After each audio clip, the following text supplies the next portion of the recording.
রংপুরের তারাগঞ্জে চোর সন্দেহে জনতার গণপিটুনিতে প্রাণ হারিয়েছে দুজন। গতকাল শনিবার রাতে সয়ার ইউনিয়নের বুড়িরহাট বটতলা এলাকায় ঘটে এ ঘটনা।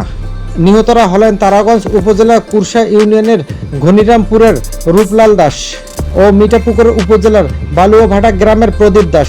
সম্পর্কে তারা ভাগ্নি জামাই শ্বশুর।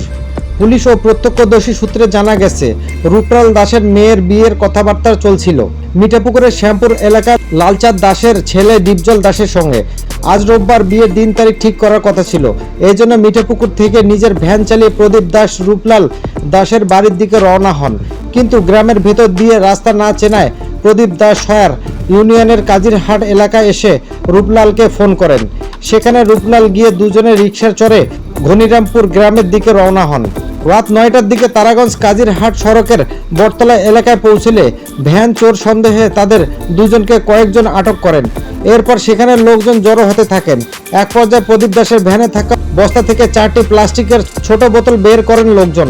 এর একটি বোতল খুললে ভেতরে থাকা তরলের ঘ্রাণে অসুস্থ হয়ে পড়েন পাশারিপাড়া গ্রামের ভ্যান চালক আলমগীর হোসেন ও বুড়িরহাটের মেহেদি হাসান।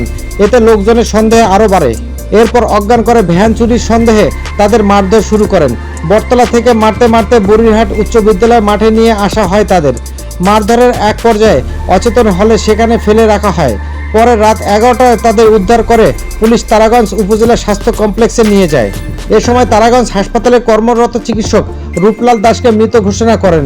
প্রদীপ দাসকে রংপুর মেডিকেল কলেজ হাসপাতালে ভর্তি করা হলে আজ ভোর রাতে তিনিও মারা যান বলে নিশ্চিত করেছেন নিহত রূপলাল দাসের ভাই খোকন দাস। তারাগঞ্জ থানার ভারপ্রাপ্ত কর্মকর্তা ওসি এম এ ফারুক বলেন, গণপিটুনিতে দুজনের মৃত্যু হয়েছে। এই ঘটনায় মামলার প্রস্তুতি চলছে। ময়নাতদন্তের জন্য মরদেহ হাসপাতালে মর্গে পাঠানো হয়েছে।